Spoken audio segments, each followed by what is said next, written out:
जय माता दी साथियों, मैं नरेंद्र विश्वकर्मा आप सभी का अपने इस चैनल नरेंद्र विश्वकर्मा में हार्दिक स्वागत करता हूं। आज मैं आपके लिए एक विशेष चैप्टर पर्यावरण एवं शिक्षा शास्त्र लेकर आया हूं। यह जो चैप्टर है उन अभ्यर्थियों के लिए है जो शिक्षक भर्ती पात्रता परीक्षा की तैयारी कर रहे हैं, चाहे वो CTET हो, चाहे राजस्थान टेट हो, चाहे यूपी टेट हो, चाहे MP टेट हो या वो छत्तीसगढ़ टेट हो। किसी भी राज्य का टेट है वह प्राथमिक शिक्षा में तैयारी कर रहे हैं प्राथमिक शिक्षक की, तब उनके लिए यह चैप्टर है विशेष महत्वपूर्ण है। इस चैप्टर में सबसे पहले हम इसका देखते हैं जो सिलेबस है, ब्लूप्रिंट वह किस प्रकार है। इसका जो ब्लूप्रिंट होता है किताबों में हम जब देखते हैं तो पर्यावरण से जो प्रश्न है वह है 20 अंक की आती है। शिक्षा शास्त्र के जो क्वेश्चन है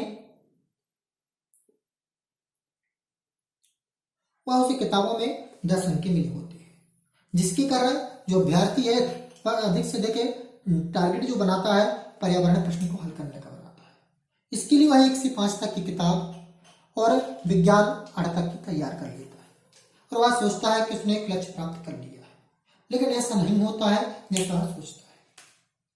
जब वह पेपर में एग्जाम देने बैठता है तो वह पाता है कि जो पर्यावरण है उससे संबंधित उस एग्जाम में 15 से 18 प्रश्न ही मिलते हैं, किंतु जो शिक्षा शास्त्र है इससे संबंधित जो क्वेश्चन उसे 12 से 15 अंक मिलते हैं और इसी शिक्षा शास्त्र के कारण इसकी जो पर्यावरण में मार्किंग है वह घट जाती है। तो आज मैं आपके लिए शिक्षा शास्त्र का विशेष अध्ययन करवाऊंगा और शिक्षा शास्त्र के अध्ययन के साथ साथ पर्यावरण के भी विशेष चैप्टर में वीडियो बना रहा हूं। कुछ वीडियो अपलोड कर चुका हूं, अर्थात 1 या 2 इसके संबंधित चैप्टर अपलोड कर चुका हूं और आगे भी करूंगा। साथ में ही शिक्षा शास्त्र की चैप्टर अपलोड कर रहा हूं। तो यदि आप किसी भी राज्य से शिक्षक भर्ती की परीक्षा की तैयारी कर रहे हैं तो मेरे इस वीडियो को शिक्षा शास्त्र का है जरूर देखें।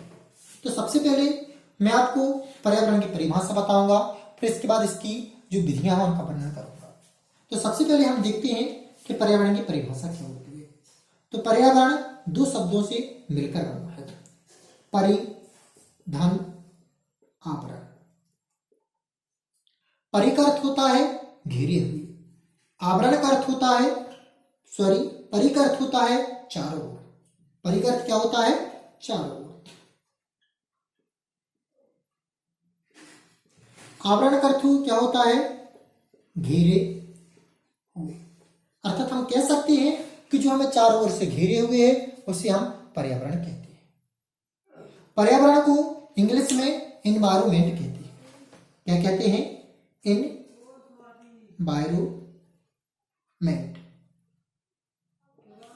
जो एनवायरमेंट शब्द है यह फ्रेंच भाषा से बना है। पेपर में लिखकर आता है कि एनवायरमेंट शब्द किस भाषा से बना है, तो किस भाषा से बना है? फ्रेंच भाषा से। और फ्रेंच भाषा के किस शब्द से बना है? तो वह बना है एनवायरोनर। किस शब्द से बना है? एनवायरोनर। एनवायरो का नर का जो सामान्य अर्थ होता है वह होता है घेरे हुए। तो आपने पर्यावरण की परिभाषा देख ली और इसकी उत्पत्ति देख ली। अब देखते हैं हम पर्यावरण से संबंधित विभिन्न शिक्षा विधों की परिभाषा, या कह सकते हैं हम विभिन्न पर्यावरण विधों की परिभाषा। तो सबसे पहले हम देखते हैं परिभाषा रूसो की। तो देखते हैं रूसो के द्वारा दी गई परिभाषा, जो मैंने आपको परिभाषा दी है मुख्य रूप से रूसो, वुडवर्थ, पार्क और जिम्बर्ट। तो इनके अनुसार वैसे तो ये सभी परिभाषा मोस्ट हैं, लेकिन आपको रूसो की परिभाषा याद ही होनी चाहिए, वुडवर्थ की परिभाषा याद होनी चाहिए और पार्क की परिभाषा याद होनी चाहिए, क्योंकि जो परिभाषा मैंने दी है वैसी बहुत मोस्ट दी है। तो रूसो ने कहा है इस रूसो की परिभाषा को आपको वेरी वेरी मोस्ट मानना है, कई एग्जाम में आ चुकी है। तो कोई भी बाहरी शक्ति जो हमें प्रभावित करती है पर्यावरण होती है। रूसो ने माना है कि कोई भी बाहरी शक्ति हमें प्रभावित करती है। जैसे आपको पता है, आप यदि शिक्षक बनने जा रहे हैं, भगवान से मेरी दुआ है कि आप सभी को आपका मुकाम प्राप्त करें। तो आप देखते हैं कि आप पढ़ते हैं किसी भी बालक को सबसे अधिक प्रभावित करता है वातावरण, और वातावरण का ही दूसरा नाम है पर्यावरण। तो उन्होंने कहा है कि कोई भी बाहरी शक्ति जो हमें प्रभावित करती है वही पर्यावरण होती है। यह कथन किसने कहा है? रूसो ने। इसके बाद देखें वुडवर्थ के अनुसार। वुडवर्थ की जो परिभाषा है ये भी मोस्ट है, लेकिन रूसो के अनुसार कम है। तो देखें इन्होंने माना है पर्यावरण में सभी तत्व आते हैं, शुक्र कण के अतिरिक्त प्रत्येक व्यक्ति को प्रभावित करती है। इन्होंने कहा है कि पर्यावरण में सभी तत्व आते हैं, लेकिन वह शुक्र कण को प्रभावित नहीं करता है और सभी को प्रभावित करता है। अब देखिए पार्क के अनुसार, तो इन्हें पार्क ने परिभाषा क्या दी है, पर्यावरण उन दशाओं का योग कहलाता है जो मानव को निश्चित समयावधि में नियत स्थान पर आवृत्ति करता है।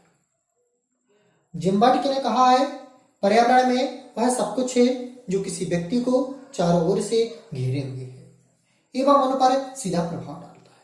तो यह परिभाषा थी जिम्बार्ड की।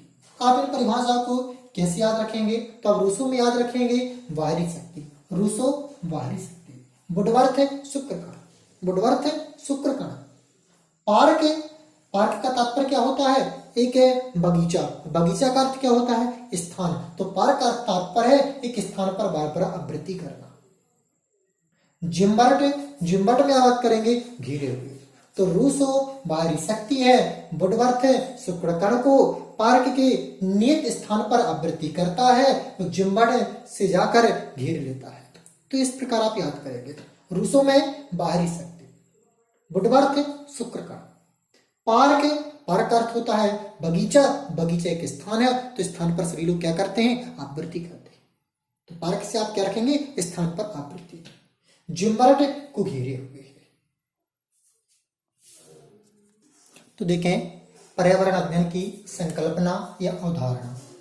वैसे तो पर्यावरण अध्ययन की जो संकल्पना या अवधारणा है इससे बहुत ही कम क्वेश्चन निकलते हैं, फिर भी अपन जब क्रमबद्ध अध्ययन कर रहे हैं तो इसे देख लें। पृथ्वी पर जीवन की का एकमात्र साधन पर्यावरण है, क्योंकि बिना पर्यावरण के जीवन का संभव नहीं है, तथा यह मानव एवं अन्य प्राणियों का आधार है। धरातल पर जितने भी जैविक एवं अजैविक घटक वे सभी मिलकर पर्यावरण का निर्माण करते हैं। कहने का तात्पर्य धरातल पर अर्थात भूमि पर जितने भी जैविक अर्थात जीव जिनमें पाया जाता है, प्राणी जीव जंतु, अजैविक के अंतर्गत आते हैं मृदा वायु जल जिनमें जीव जान प्राण नहीं पाया जाता है, वे सभी मिलकर पर्यावरण का निर्माण करते हैं। इसमें अजैविक तत्व प्रभावकारी दशाओं में विभिन्न जीवों को समाहित कर जीवन संचालित करती है। अजैविक तत्वों स्थल, वायु, जल, मिट्टी इत्यादि आती है। जीवमंडल के विभिन्न जीवों को आधार प्रदान करती है। अजैविक तत्वों के माध्यम से ही जीव आधार प्रदान करते हैं। अर्थात हम और आप यदि रह रहे हैं तो कहाँ पर रह रहे हैं, मिट्टी अर्थात मृदा या धरती माँ पर, और यह कैसा घटक है अजैविक घटक है। इस प्रकार प्रकृति में जो कुछ भी विद्यमान है सभी सम्मिलित रूप में पर्यावरण की रचना करते हैं। आपको इसमें से विशेष 2 पॉइंट याद रखना है कि जो पर्यावरण में घटक है यह 2 घटकों से मिलकर बनी है, जैविक और अजैविक। जैविक के अंतर्गत सभी प्राणी आते हैं, अजैविक के अंतर्गत स्थल, वायु, जल, मिट्टी इत्यादि आती है। और आपको सबसे वेरी जो की पॉइंट है, मोस्ट पॉइंट ये याद रखना है, पर्यावरण अध्ययन की प्रकृति एकीकृत है।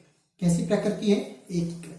पेपर में आ जाता है कि पर्यावरण अध्ययन की प्रकृति कैसी है, तो वह एकीकृत है तथा यह है बाल केंद्रित अध्ययन है। पर्यावरण कैसा अध्ययन है, शिक्षक के अंदर ना होकर यह कैसा है, बाल केंद्रित, जो बच्चों को अपने परिवेश को खोजने का अवसर देता है।